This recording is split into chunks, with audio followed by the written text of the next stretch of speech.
Hello designers, welcome back to uxuimania. Multimedia എന്നുള്ളൊരു വാക്ക് നമുക്ക് എല്ലാവർക്കും വളരെ സുലഭമാണ്. ഒരുപാട് വർഷങ്ങളായിട്ട്, എനിക്കൊന്നൊരു 10-20 വർഷമായിട്ട് കേരളത്തിൽ ഒരുപാട് മൾട്ടിമീഡിയ എന്നുള്ള പേരുകൾ വളരെ ആൾക്കാരുടെ ഇടയിൽ ഇങ്ങനെ സുലഭമായി കേൾക്കുന്നുണ്ട്. കാരണം മൾട്ടിമീഡിയ ഇൻസ്റ്റിറ്റ്യൂട്ടുകൾ ഒരുപാട് നമ്മുടെ കേരളത്തിൽ പ്രവർത്തിക്കുന്നുണ്ട്. മൾട്ടിമീഡിയ സാമ്പത്തികമായിട്ടുള്ള ഒരുപാട് വർക്കുകൾ ഇന്ന് നമ്മൾ ചെയ്യുന്നുണ്ട്. ഒരുപാട് ആൾക്കാർ അതുകൊണ്ട് മൾട്ടിമീഡിയ രംഗത്തേക്ക് കുറേ വർഷങ്ങളായിട്ട് വന്നുകൊണ്ടിരിക്കുന്നുണ്ട്. ഓക്കെ. എന്നിരുന്നാലും ചില ആൾക്കാർക്ക് എന്താണ് മൾട്ടിമീഡിയ എന്നുള്ളത്, അല്ലെങ്കിൽ എന്താണ് ഇതിൻ്റെ ഒരു സ്കോപ്പ് എന്നുള്ളതൊക്കെ കുറേ ആൾക്കാർക്ക് ഇപ്പോഴും ഒരു അവ്യക്തമായിട്ടുള്ള കാര്യമാണ്. എന്ന് വെച്ചാൽ വളരെ ക്ലിയർ അല്ല. പക്ഷെ ഡിസൈനേഴ്സ് എന്ന നിലയിൽ നമ്മുടെ ഈ ഒരു ഡിസൈനിങ് ചാനലിൽ ഇപ്പോൾ എന്താണ് ഇങ്ങനെ ഒരു ടോപ്പിക് പറയുന്നത് എന്ന് വെച്ച് കഴിഞ്ഞാൽ, ഡിസൈനിങ് പഠിക്കാൻ വേണ്ടിയിട്ട് ഇൻട്രസ്റ്റഡ് ആയിട്ട് ഇറങ്ങി തിരിച്ചിരിക്കുന്ന ഒരുപാട് ആൾക്കാർ നിരന്തരം ചോദിക്കുന്ന ഒരു സംശയമാണ്, സാർ ഈ ഡിസൈനർ ആവാൻ മൾട്ടിമീഡിയ കോഴ്സ് പഠിക്കണമോ എന്നുള്ളത്. പല ഇൻസ്റ്റിറ്റ്യൂട്ടുകളിലും അവർ ചെന്നിട്ട് ഞങ്ങൾക്ക് ഡിസൈനിങ് പഠിക്കണം, എനിക്ക് വിഷ്വൽ ഡിസൈൻ പഠിക്കണം, അല്ലെങ്കിൽ ഗ്രാഫിക് ഡിസൈനിങ് പഠിക്കണം, അല്ലെങ്കിൽ യൂസർ ഇന്റർഫേസ് ഡിസൈനിങ് പഠിക്കണം എന്ന് പറയുമ്പോഴത്തേക്ക് അവിടുത്തെ ആ മൾട്ടിമീഡിയ ഇൻസ്റ്റിറ്റ്യൂട്ടിലെ ഒരു കൗൺസിലർ അവരെ മൾട്ടിമീഡിയയെ കുറിച്ച് കൂടുതൽ അങ്ങോട്ട് പഠിപ്പിക്കാൻ തുടങ്ങും. അപ്പോൾ മൾട്ടിമീഡിയയെ കുറിച്ച് ഒരുപാട് കാര്യങ്ങൾ പറയുക, ഒരുപാട് സോഫ്റ്റ്വെയറുകളുടെ കാര്യം പറയുക, ഇങ്ങനെയൊക്കെ പറഞ്ഞ് അതിലൊരു വലിയൊരു സ്കോപ്പ് അതിലേക്ക് പറഞ്ഞ് മൾട്ടിമീഡിയ സ്റ്റുഡൻ്റ് ആക്കി മാറുന്ന, അല്ലെങ്കിൽ അതാക്കി മാറ്റുന്ന ഒരവസ്ഥ കണ്ടുവരുന്നുണ്ട്. അപ്പോൾ ഒരുപാട് സുഹൃത്തുക്കളെ സംബന്ധിച്ചിടത്തോളം എനിക്ക് പറയാനുള്ളത്, മൾട്ടിമീഡിയ എന്ന് പറയുന്ന ഒരു ഫുൾ കോഴ്സ് അല്ല ഡിസൈനിങ് എന്നുള്ളത് ആദ്യം നിങ്ങൾ മനസ്സിലാക്കിയിരിക്കുക. പല ആൾക്കാർക്കും ഇതിൻ്റെ ഒരു അറിവില്ലാത്ത ഒരു കാരണത്താൽ പല ഇൻസ്റ്റിറ്റ്യൂട്ടുകളിലും പോയി ഈ ഒരു മൾട്ടിമീഡിയ ഫുൾ കോഴ്സ് പഠിക്കാനുള്ള ഒരു ഭീമമായ തുക കേൾക്കുമ്പോൾ അവരുടെ മനസ്സിലുള്ള ആഗ്രഹങ്ങളെ മുഴുവൻ അവർ കളഞ്ഞു കുടിച്ചിട്ട് ഈ ഒരു മേഖലയിൽ നിന്ന് തന്നെ പുറത്തേക്ക് പോകുന്നതായിട്ട് കുറച്ച് നാളത്തെ ഈ ഒരു ചാനൽ പരിജ്ഞാനത്തിലൂടെ എനിക്ക് കാണാനും കേൾക്കാനും മനസ്സിലായി. അതുകൊണ്ടാണ് നമ്മൾ ഇന്ന് ഇതുപോലൊരു വീഡിയോ ഇടുന്നത് തന്നെ. അപ്പോൾ സുഹൃത്തുക്കളെ ഓർത്തിരിക്കുക, ഡിസൈനിങ് എന്ന് പറയുന്നത് മൾട്ടിമീഡിയയിലെ ഒരു ഭാഗം മാത്രമാണ്. മൾട്ടിമീഡിയ പൂർണ്ണമായി പഠിക്കുക എന്ന് പറഞ്ഞു കഴിഞ്ഞാൽ അതിനകത്ത് ഒരുപാട് കാര്യങ്ങളുണ്ട്. നമ്മുടെ ഈ ലോകത്തിൽ ഇന്ന് ഒരുപാട് കാര്യങ്ങൾ ഡിജിറ്റൽ ഓറിയന്റഡ് ആയിട്ടുള്ള വർക്കുകളാണ് നടക്കുന്നത്. അതിൽ ഈ മൾട്ടിമീഡിയ എന്ന് പറയുന്ന ഒരു ഫീൽഡ് നമ്മൾ ഒരുപാട് കാര്യങ്ങൾക്കായിട്ട് ഈ ഡിജിറ്റൽ യുഗത്തിൽ ഉപയോഗിക്കുന്നുണ്ട്. അപ്പോൾ നമ്മുടെ സൊസൈറ്റിയിൽ കാണുന്ന പലതരത്തിലുള്ള ഡിസൈനിങ് പർപ്പസുകൾ, നമ്മുടെ സമൂഹത്തിൽ കാണുന്ന പല സിനിമ മേക്കിങ്ങിന് ആവശ്യമായിട്ടുള്ള കാര്യങ്ങൾ, സിനിമയുടെ എഡിറ്റിംഗ്, സിനിമയുടെ വിഷ്വൽ എഫക്ട്സ് ക്രിയേഷൻ, അതുപോലെ തന്നെ സൗണ്ട് പരമായിട്ട് എടുത്തു കഴിഞ്ഞാൽ മ്യൂസിക്കിൽ ഒരുപാട് സൗണ്ട് എഞ്ചിനീയറിങ്, അങ്ങനെ കുറേ സെഷൻസുകൾ, അങ്ങനെ ഇതെല്ലാം ചെയ്യുന്ന കാര്യങ്ങളെല്ലാം കൂടെ ചേർത്താണ് നമ്മൾ മൾട്ടിമീഡിയ എന്ന് പറയുന്നത്. അല്ലാതെ ഒരു ഡിസൈനിങ് പഠിക്കാനുള്ള ഒരു വളരെ ക്രിയേറ്റീവായിട്ട് ഒരു ആർട്ടിസ്റ്റിക്കൽ മെന്റാലിറ്റി ഉള്ള ഒരാൾക്ക് ഇതെല്ലാം പഠിച്ചാൽ മാത്രമേ അയാൾക്ക് ഡിസൈനർ ആകാൻ കഴിയൂ എന്നുള്ളതില്ല. അത് നിങ്ങൾ മനസ്സിലാക്കിയിരിക്കുക. ഒരു ഇൻസ്റ്റിറ്റ്യൂഷനിൽ നിങ്ങൾ ചെന്ന് കഴിഞ്ഞാൽ നിങ്ങൾ ഓരോന്നിനും സെപ്പറേറ്റ് ആയിട്ടായിരിക്കും അവർ പഠിപ്പിക്കുന്നത്. ഇതെല്ലാം കൂടെ ചേർന്നൊരു മൾട്ടിമീഡിയ പാക്ക് ആയിട്ട് അവർ പറയുന്നെങ്കിൽ പോലും നിങ്ങൾക്ക് സെപ്പറേറ്റ് പഠിക്കാനുള്ള ഒരു ഓപ്ഷൻസും ഈ എല്ലാ ഇൻസ്റ്റിറ്റ്യൂട്ടുകളും നിങ്ങൾ തരുന്നുണ്ട്. അപ്പോൾ ഈ ഒരു കാര്യം കൂടെ നിങ്ങൾ ആ ഇൻസ്റ്റിറ്റ്യൂട്ടിൽ ചോദിച്ച് മനസ്സിലാക്കി വേണം നിങ്ങൾ ആ ഒരു കോഴ്സ് ചൂസ് ചെയ്യാൻ. അല്ലാതെ ഡിസൈനിങ് പഠിക്കാൻ ചെന്ന ഉടനെ തന്നെ മൊത്തത്തിൽ ഒരു ഫുള്ളായിട്ട് ഒരു മൾട്ടിമീഡിയ പാക്കിനെ കുറിച്ച് പറയുമ്പോൾ അതിൽ കേൾക്കുന്ന ഹ്യൂജ് ആയിട്ടുള്ള അല്ലെങ്കിൽ ഭീമമായിട്ടുള്ള ഒരു കോഴ്സ് ഫീ കേൾക്കുമ്പോഴാണ് പല ആൾക്കാർക്കും ഈ മേഖലയിൽ നിന്ന് തന്നെ പിന്മാറാനായിട്ടുള്ള ചില സാഹചര്യങ്ങൾ ഉടലെടുക്കുന്നത്. അപ്പോൾ ഡിസൈനിങ്ങിൽ നിങ്ങൾക്ക് അറിഞ്ഞിരിക്കേണ്ട കാര്യങ്ങൾ എന്തൊക്കെയാണ്, നിങ്ങൾ ഫിലിം എഡിറ്റിങ്ങിൽ അറിഞ്ഞിരിക്കേണ്ട കാര്യങ്ങൾ എന്തൊക്കെയാണ്, അല്ലെങ്കിൽ നിങ്ങൾ ഓഡിയോ എഡിറ്റിങ്ങിൽ അറിഞ്ഞിരിക്കേണ്ട കാര്യങ്ങൾ എന്തൊക്കെയാണ്, ഇങ്ങനെ ഓരോന്നിനും ഓരോ സെക്ഷൻ ബൈ സെക്ഷൻ ആയിട്ട് പറയുമ്പോൾ നമുക്ക് ഏറ്റവും എടുത്തു പറയാൻ പറ്റുന്ന ഒരു കാര്യമാണ് അഡോബ് എന്ന് പറയുന്നത്, അല്ലേ? അഡോബ് എന്ന് പറയുന്നത് നമുക്ക് എല്ലാവർക്കും അറിയാം. adobe.comൽ നിന്ന് നിങ്ങൾക്ക് എല്ലാ അഡോബിന്റെ പ്രോഡക്റ്റുകളെ കുറിച്ചും പഠിക്കാൻ പറ്റും. ഈ അഡോബ് ആണ് ഇന്ന് മൾട്ടിമീഡിയ ഇൻസ്റ്റിറ്റ്യൂട്ടിലെ അത്യാവശ്യം എല്ലാ കാര്യങ്ങളും ചെയ്യുന്ന സോഫ്റ്റ്വെയറുകൾക്ക് ഉണ്ടാക്കുന്ന കമ്പനി. അപ്പോൾ നമുക്ക് ഇന്ന് തൽക്കാലം adobe.comൽ കൂടെ വന്ന് ഇതിനെക്കുറിച്ച് അത്യാവശ്യം കാര്യങ്ങളൊന്ന് മനസ്സിലാക്കാൻ കൂടെ സഹായിക്കാം. എന്ന് വെച്ചാൽ adobe.comലേക്ക് നിങ്ങൾ അത് ആദ്യമേ വരിക. ഇവിടെ വന്നിട്ട് നിങ്ങൾക്ക് ഈ അഡോബിന്റെ കൂടുതൽ ഡീറ്റെയിൽസ് കാണാം. അതിനകത്ത് ക്രിയേറ്റീവ് ക്ലൗഡിൽ പോവുകയാണെങ്കിൽ, ക്രിയേറ്റീവ് ക്ലൗഡ് എന്ന് പറഞ്ഞാൽ ഈ സോഫ്റ്റ്വെയറുകളെല്ലാം കൂടെ ഇന്ന് കൊടുക്കുന്ന ഒരു പാക്കാണ്. ഇവിടെ ബൈ നൗ എന്ന് പറഞ്ഞ ബട്ടണിലേക്ക് പോയി കഴിഞ്ഞാൽ ഓരോ സോഫ്റ്റ്വെയറുകളെ കുറിച്ചുള്ള ഡീറ്റെയിൽസ് ഇവിടെ കാണാം. ഓരോ സോഫ്റ്റ്വെയറിന്റെ എത്ര രൂപ കൊടുത്താണ് നമ്മൾ പർച്ചേസ് ചെയ്യേണ്ടത് എന്നൊക്കെയാണ് ഈ ഒരു ബൈ നൗ ഈ ഒരു പേജിൽ കാണുന്നത്. ഈ ഒരു പേജ് ഞാൻ ഇവിടെ ഇതിന്റെ ലിങ്കും ഇവിടെ ഡിസ്ക്രിപ്ഷനിൽ കൊടുത്തിരിക്കാം.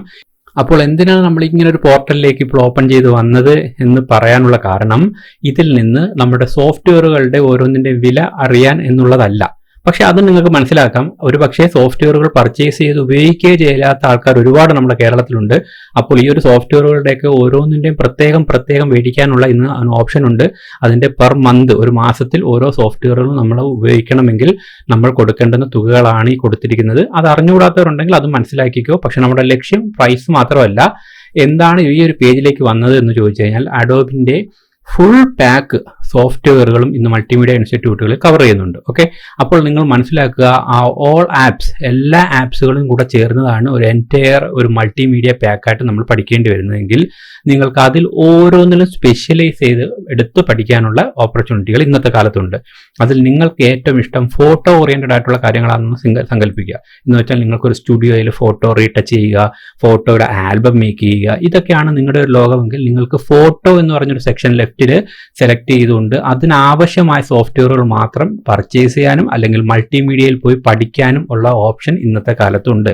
നിങ്ങൾക്കൊരു ഫോട്ടോ എഡിറ്റർ ആവണം, ഒരു ഫോട്ടോഗ്രാഫർ ആവണം, ഒരു നല്ലൊരു ഫോട്ടോ എഡിറ്ററായി മാറണമെങ്കിൽ നിങ്ങൾ യഥാർത്ഥത്തിൽ അഡോബ് ഫോട്ടോഷോപ്പും അഡോബ് ലൈറ്റ് റൂമും മാത്രം പഠിച്ചാൽ മതി. ആ 2 സോഫ്റ്റ്വെയർ മാത്രം നിങ്ങൾക്ക് ഇവിടുന്ന് പർച്ചേസ് ചെയ്താലും മതി. ഓക്കെ, അല്ലാതെ എല്ലാം കൂടെ പഠിച്ച് നമ്മൾ കൈക്കലാക്കണമെന്നില്ല. നിങ്ങൾ ഇനി ഒരു ഗ്രാഫിക് ഡിസൈനിങ് ഇൻഡസ്ട്രിയാണ് നിങ്ങൾ ആഗ്രഹിക്കുന്നതെന്ന് സങ്കല്പിക്കുക. ഗ്രാഫിക്സ് എന്ന് പറഞ്ഞാൽ ഈ ഒരു മേഖലയിലേക്ക് വരിക. ഇവിടെ നിങ്ങൾക്ക് അഡ്വർടൈസ്മെന്റ്, നിങ്ങളുടെ ന്യൂസ് പേപ്പർ അഡ്വർടൈസ്മെന്റ് അല്ലെങ്കിൽ മാഗസിൻസുകൾ അല്ലെങ്കിൽ എന്തെങ്കിലും ഡിസൈൻ ഗ്രാഫിക്സുമായിട്ട് ബന്ധപ്പെട്ടുള്ള പ്രിന്റ് മീഡിയ ആയിട്ട് ബന്ധപ്പെട്ടുള്ള ഡിസൈൻസുകൾ ചെയ്യാനാണെങ്കിൽ ഇവിടെയാണ് നിങ്ങളുടെ സ്കോപ്പ് ഇരിക്കുന്നത്. ഇത്രയും സോഫ്റ്റ്വെയറുകളാണ് ഇന്ന് ലോകത്തിലെ ഏറ്റവും മികച്ച ഗ്രാഫിക് ഡിസൈനിങ് ഇൻഡസ്ട്രിയിൽ ഉപയോഗിക്കുന്ന സോഫ്റ്റ്വെയറുകൾ എന്ന് പറയുന്നത്. ഇതിനകത്ത് Adobe Photoshop, Illustrator, InDesign, InCopy, Acrobat Pro, ഇങ്ങനെ കുറച്ച് കാര്യങ്ങൾ അടങ്ങുന്ന ഒരു ബണ്ടിൽ, ഒരു പാക്കാണ് ഗ്രാഫിക് ഡിസൈനിങ്ങിന് വേണ്ടുന്നത്. ഇത്രയും സോഫ്റ്റ്വെയറുകൾ മാത്രം നിങ്ങൾ പർച്ചേസ് ചെയ്യുകയും ഇത്രയും സോഫ്റ്റ്വെയറുകൾ മാത്രം പഠിച്ചാൽ മതി നിങ്ങൾക്കൊരു മികച്ച ഗ്രാഫിക് ഡിസൈനർ ആകണം എന്നുണ്ടെങ്കിൽ. ഓക്കെ, ഇനി അതല്ല, ചിലർക്ക് വീഡിയോ സാമ്പത്തികമായ കാര്യങ്ങളാണ് ഇഷ്ടം. അവർക്ക് വീഡിയോ എഡിറ്റ് ചെയ്യുക, വീഡിയോയിൽ ഇങ്ങനെ ഓരോ എഫക്റ്റുകൾ കൊണ്ടുവരിക, അതിനകത്ത് ഇങ്ങനെ അനിമേഷൻസുകൾ ഇങ്ങനെ കൊണ്ടുവരിക, ഇതൊക്കെയാണ് ചില ആൾക്കാരുടെ ഒരു ഏരിയ. അവർ അങ്ങനെയുള്ള ആൾക്കാരാണെങ്കിൽ ഈ ഒരു പാക്ക് എടുക്കുക. ഈ ഒരു പാക്കിൽ നിങ്ങൾ കൂടുതലായി പഠിക്കാൻ പോകുന്നത് അഡോബ് പ്രീമിയർ പഠിക്കേണ്ടതുണ്ട്, ആഫ്റ്റർ എഫക്ട്സ് പഠിക്കേണ്ടതുണ്ട്, ഓഡിഷൻ എന്ന് പറയുന്ന ഒരു സോഫ്റ്റ്വെയർ പഠിക്കേണ്ടതുണ്ട്, അതുപോലെ തന്നെ അനിമേറ്റ്, പണ്ടത്തെ ഫ്ലാഷ് എന്ന് പറയുന്ന ഒരു സോഫ്റ്റ്വെയറിന് ഇപ്പം അഡോബ് അനിമേറ്റ് എന്ന് പറഞ്ഞാണ് ഇപ്പോൾ പുറത്തിറക്കുന്നത്. അപ്പോൾ അനിമേറ്റ് എന്ന് പറഞ്ഞു കഴിഞ്ഞാൽ പലരും ഓർത്തിരിക്കുക, പഴയ ഫ്ലാഷ് ആണ് ഇപ്പോഴത്തെ ഈ അനിമേറ്റ് എന്ന് പറയുന്നത്. ഓക്കെ, അപ്പോൾ ഇത്തരത്തിലുള്ള അനിമേഷൻ, എഡിറ്റിംഗ്, എഫക്റ്റുകൾ പോലുള്ള കാര്യങ്ങൾ, വീഡിയോ ആണ് നിങ്ങളുടെ ലോകമെങ്കിൽ നിങ്ങൾ ഈ പാക്കാണ് നിങ്ങൾ മേടിക്കേണ്ടത് അല്ലെങ്കിൽ നിങ്ങൾ പഠിക്കേണ്ടത്. ഇനി നിങ്ങൾക്ക് ഇല്ലുസ്ട്രേഷനിലാണ് താല്പര്യം എന്നിരിക്കട്ടെ, നല്ല നല്ല ഇല്ലുസ്ട്രേഷൻസുകൾ ക്രിയേറ്റ് ചെയ്യുക, നല്ല വെക്ടർ ഗ്രാഫിക്സുകൾ ക്രിയേറ്റ് ചെയ്യുക എങ്കിൽ നിങ്ങൾക്ക് ഫോട്ടോഷോപ്പും ഇല്ലുസ്ട്രേറ്ററും മാത്രം മതി. ഓക്കെ, ഇനി അതല്ല, നിങ്ങൾക്ക് നല്ലൊരു UI UX ഡിസൈനർ ആണ് ആകേണ്ടതെങ്കിൽ നിങ്ങൾക്ക് അഡോബ് ഫോട്ടോഷോപ്പ്, അഡോബിന്റെ ഇല്ലുസ്ട്രേറ്റർ, അതുപോലെ തന്നെ വളരെ പ്രധാനപ്പെട്ട അഡോബ് XD, പിന്നെ ആഫ്റ്റർ എഫക്ട്സും കൂടെ ഒക്കുമെങ്കിൽ അതും കൂടെ പഠിച്ചിരുന്നാൽ അത് നല്ലതാണ്. അതുകൊണ്ട് ഒരു UI UX ഡിസൈനർ ഇത്രയും സോഫ്റ്റ്വെയറുകളാണ് പ്രാവീണ്യം കാണിക്കേണ്ടുന്നത്. ഓക്കെ, ഇനി അടുത്തതായിട്ട് നിങ്ങൾക്കൊരു 3D മേഖലയിലാണെന്നിരിക്കട്ടെ, 3D കാര്യങ്ങളൊക്കെ ചെയ്യാൻ മറ്റൊക്കെ ആണെന്നുണ്ടെങ്കിൽ 3D അതിന്റെ ഓഗ്മെന്റഡ് റിയാലിറ്റി കാര്യങ്ങളൊക്കെ ചെയ്യാൻ വേണ്ടിയൊക്കെ ആണെങ്കിലും ഫോട്ടോഷോപ്പിന് നമുക്ക് യൂസ് ചെയ്യാം. ഇനി നിങ്ങൾക്കൊരു സോഷ്യൽ മീഡിയ പർപ്പസ് മാത്രമേ ഉള്ളെന്നുണ്ടെങ്കിൽ നിങ്ങൾക്ക് നിങ്ങളുടെ സോഷ്യൽ മീഡിയ ബാനറുകൾ എഡിറ്റിങ്ങും മറ്റുമൊക്കെ ആയിട്ടാണെങ്കിൽ നിങ്ങൾക്ക് ലൈറ്റ് റൂമും പ്രീമിയറും ഒക്കെ വെച്ചിട്ട് അതും ചെയ്യാം. അപ്പോൾ ചുരുക്കി പറഞ്ഞാൽ ഇതെല്ലാം കൂടെ ചേർന്നൊരു ബണ്ടിലാണ് നമ്മളൊരു മൾട്ടിമീഡിയ പാക്കായിട്ട് ഇന്ന് പഠിച്ചു വരുന്നത്. ഇത് പല ആൾക്കാർക്കും ഈ ഒരു നോളജിന്റെ ഒരു അപര്യാപ്തത ഉണ്ട്. അതുകൊണ്ട് തന്നെ ഈ ഹോൾ സോഫ്റ്റ്വെയറുകൾ പഠിക്കണമെന്നുള്ള കാരണത്താലും ഇത്രയും വലിയൊരു ഹ്യൂജ് എമൗണ്ട് ചെലവാക്കണമെന്ന കാരണത്താലും ഈ മേഖലയിൽ, പ്രത്യേകിച്ചും നമ്മുടെ ഡിസൈൻ മേഖലയിൽ നിന്ന് പോലും പിന്മാറുന്ന കുറച്ച് ആൾക്കാരെ കാണാനും കേൾക്കാനും പരിചയപ്പെടാനും മനസ്സിലായതിന്റെ സാന്നിധ്യത്തിലാണ് ഈ ഒരു വീഡിയോ ഉണ്ടാക്കുന്നത്. അപ്പോൾ എപ്പോഴും നിങ്ങൾ ഓർത്തിരിക്കുക, ഈ എല്ലാ കാര്യങ്ങളും കൂടെ പഠിക്കാനായിട്ട് നിങ്ങൾക്ക് താല്പര്യമുണ്ട് ഉണ്ടെങ്കിൽ ഇതെല്ലാം പഠിക്കുക. ഇതെല്ലാം ഒരു തരത്തിൽ അല്ലെങ്കിൽ മറ്റൊരു തരത്തിൽ നമ്മുടെ മൾട്ടിമീഡിയ ഇൻഡസ്ട്രിക്ക് ആവശ്യമായ കാര്യങ്ങളാണ്.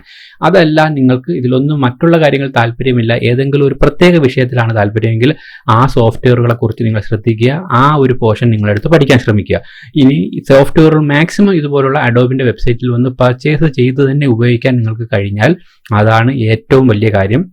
പണ്ടൊക്കെ അഡോബിന്റെ സോഫ്റ്റ്വെയർ മേടിക്കണമെങ്കിൽ എല്ലാം കൂടെ നമ്മൾ മേടിക്കേണ്ടുന്ന കുറച്ച് കാലഘട്ടം ഉണ്ടായിരുന്നു. പക്ഷേ ഇപ്പോൾ അവർ ഓരോ സോഫ്റ്റ്വെയറുകളും പ്രത്യേകം പർച്ചേസ് ചെയ്യാനുള്ള ഓപ്ഷൻ തരുന്നുണ്ട്. അത് മന്ത്ലി ആയിട്ട് നമുക്ക് മന്ത്ലി ആയിട്ട് എത്ര രൂപ വെച്ച് പേ ചെയ്തുകൊണ്ട് ഒരു ഇൻസ്റ്റാൾമെന്റ് ആയിട്ട് മേടിക്കാനുള്ള ഓപ്ഷൻ ഉണ്ട്. അങ്ങനെ പല തരത്തിലുള്ള ഓപ്ഷനുകളുണ്ട്. അത് പിന്നെ ആ സോഫ്റ്റ്വെയർ മേടിക്കാൻ ബിസിനസ് പർപ്പസ് ആണെങ്കിൽ, അല്ലെങ്കിൽ സ്റ്റുഡൻസ് ആണെങ്കിൽ, അല്ലെങ്കിൽ സ്കൂൾസുകളോ യൂണിവേഴ്സിറ്റികളോ ഒക്കെ ആണെങ്കിൽ എല്ലാത്തിനും ഓരോ പ്ലാനുകളും അവരിവിടെ കൊടുത്തിട്ടുണ്ട്. അതൊക്കെ നമുക്ക് അവരവരുടെ പർപ്പസ് പോലെ നോക്കാം. എനിവേസ്, നമ്മൾ ഓവറാൾ പറഞ്ഞു വരുന്നത് ഈ മൾട്ടിമീഡിയ എന്ന് പറഞ്ഞുള്ള ഒരു ഓവറാൾ ഇൻഡസ്ട്രിയെ കുറിച്ചാണ്. ഓക്കെ, അപ്പോൾ ഏതെങ്കിലും ആൾക്കാർക്ക് ഡിസൈനിങ് മേഖലയിൽ വളരെ താല്പര്യവും വളരെ പാഷനും ഉണ്ടെങ്കിലും അവർക്ക് ഈ ഫുൾ കോഴ്സ് പഠിക്കാൻ പറ്റുന്നില്ല, അങ്ങനെ ഇത്ര വലിയൊരു എമൗണ്ട് സ്പെൻഡ് ചെയ്യാൻ കഴിഞ്ഞ് ഫുൾ ഒരു കോഴ്സ് മൊത്തത്തിൽ പഠിക്കാൻ കഴിയുന്നില്ല എന്ന കാരണത്താൽ നിങ്ങൾക്കൊരു ഡിസൈനർ ആകാതിരിക്കേണ്ടുന്ന ആവശ്യം ഇന്നത്തെ കാലത്തില്ല. ഇത് ഈ ഒരു adobe.com എന്ന് പറയുന്ന ഒരു വെബ്സൈറ്റിൽ വന്നാൽ തന്നെ നിങ്ങൾക്ക് ഇതിനെക്കുറിച്ചുള്ള ഈ സോഫ്റ്റ്വെയറുകളെ കുറിച്ചും അതിൻ്റെ വിലയെക്കുറിച്ചൊക്കെയുള്ള നല്ലൊരു ഗ്രാഹ്യം കിട്ടും.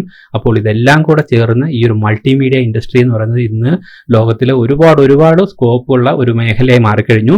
ഇതിൽ തന്നെ ഓരോ വിഷയങ്ങളും ഓരോ വ്യക്തികളുടെ താല്പര്യം ഡിഫറൻ്റ് ആണ്. ആ താല്പര്യം മനസ്സിലാക്കി തന്നെ പഠിക്കാൻ ശ്രമിക്കുക. പണ്ടൊക്കെ സിനിമ കാണുമ്പോഴത്തേക്ക് സിനിമയിലെ എഫക്റ്റുകൾ അല്ലെങ്കിൽ വിഷ്വൽ ഗ്രാഫിക്സ് ഒക്കെ കാണുമ്പോൾ സാധാരണ ഒരുപാട് ആൾക്കാർക്ക് അതിലേക്ക് താല്പര്യം തോന്നാറുണ്ട്. അങ്ങനെ ആ VFXന്റെ എഫക്റ്റുകളും പലതും കണ്ടുകൊണ്ട് പലരും പോയി ലക്ഷങ്ങൾ മുടക്കി പല സ്ഥാപനങ്ങളിൽ പോയി മൾട്ടിമീഡിയ പഠിക്കാൻ പോയ സുഹൃത്തുക്കളെ എനിക്കറിയാം. അവരൊന്നും തന്നെ അത് പഠിച്ചു കഴിയുമ്പോൾ ഒരു VFX അവർ ചെയ്യുകയോ അല്ലെങ്കിൽ ഒരു അനിമേഷൻ പോലും ചെയ്യാനുള്ള ഒരു കേപ്പബിലിറ്റി ഇല്ലാതെ ഒടുവിൽ വീണ്ടും അവർ പഴയ ഗ്രാഫിക് ഡിസൈനിങ്ങിലേക്ക് തിരിച്ചുപോയ സുഹൃത്തുക്കളെ എനിക്കറിയാം. അതിന് കാരണം ഇത് അനിമേഷൻ ഇത്തരത്തിലുള്ള കാര്യങ്ങൾ കാണുമ്പോൾ ആൾക്കാരിൽ കൂടുതൽ അട്രാക്ഷൻ പലതിലും ക്രിയേറ്റ് ചെയ്യാൻ കഴിയുമെങ്കിലും ഓരോരുത്തരുടെ താല്പര്യം എന്ന് പറയുന്നത് അല്ലെങ്കിൽ ഓരോരുത്തരുടെ കഴിവുകൾ എന്ന് പറയുന്നത് ഡിഫറൻ്റ് ആയിരിക്കും എന്നുള്ളത് മനസ്സിലാക്കുക. നിങ്ങളിതെല്ലാം പഠിച്ചിരുന്നാലും നിങ്ങളുടെ താല്പര്യം എവിടാണോ അതിൽ വേണം നിങ്ങൾ കൂടുതൽ ശ്രദ്ധ കൊടുക്കാൻ. അത് കൂടുതലായിട്ട് ഊന്നൽ കൊടുത്ത് പഠിക്കുക. അത് നിങ്ങൾക്ക് ആ ഒരു മേഖലയിൽ മികച്ച ഒരു പ്രൊഫഷണലായി മാറാൻ കഴിയും. ഓക്കെ ഡിസൈനേഴ്സ്, അപ്പോൾ ഈ ഒരു മൾട്ടിമീഡിയയെ കുറിച്ച് നിങ്ങൾക്ക് ആദ്യമായി ഫ്രഷേഴ്സ് ആയിട്ട് വരുന്ന ആൾക്കാർക്കൊക്കെ തന്നെ അറിഞ്ഞുകൂടാത്ത കുറച്ച് കാര്യങ്ങൾ മനസ്സിലാക്കാൻ കഴിഞ്ഞിട്ടുണ്ടെങ്കിൽ നല്ല കാര്യമാണ്. അത് നിങ്ങൾക്ക് നിങ്ങളുടെ അതേപോലുള്ള നിങ്ങളുടെ മൈൻഡ് സെറ്റുള്ള മറ്റുള്ള സുഹൃത്തുക്കൾക്ക് ഇത്തരത്തിലുള്ള മൾട്ടിമീഡിയയെ കുറിച്ചുള്ള ഇൻഫർമേഷനുകൾ വേണമെങ്കിൽ ദയവായി വീഡിയോ ഒന്ന് ഷെയർ ചെയ്ത് കൊടുക്കണം. അതുപോലെ തന്നെ നമ്മുടെ ചാനൽ സബ്സ്ക്രൈബ് ചെയ്തിട്ടില്ലെങ്കിൽ ദയവായി നമ്മുടെ ചാനൽ കൂടെ സബ്സ്ക്രൈബ് ചെയ്തേക്കുക. ഓക്കെ അപ്പോൾ എനിവേ ഇതുപോലെ ഡിസൈനേഴ്സിന് ഹെൽപ്ഫുൾ ആവുന്ന മറ്റൊരു ഇൻഫോർമേറ്റീവ് വീഡിയോ ആയിട്ട് വീണ്ടും കാണാം. Till then bye guys.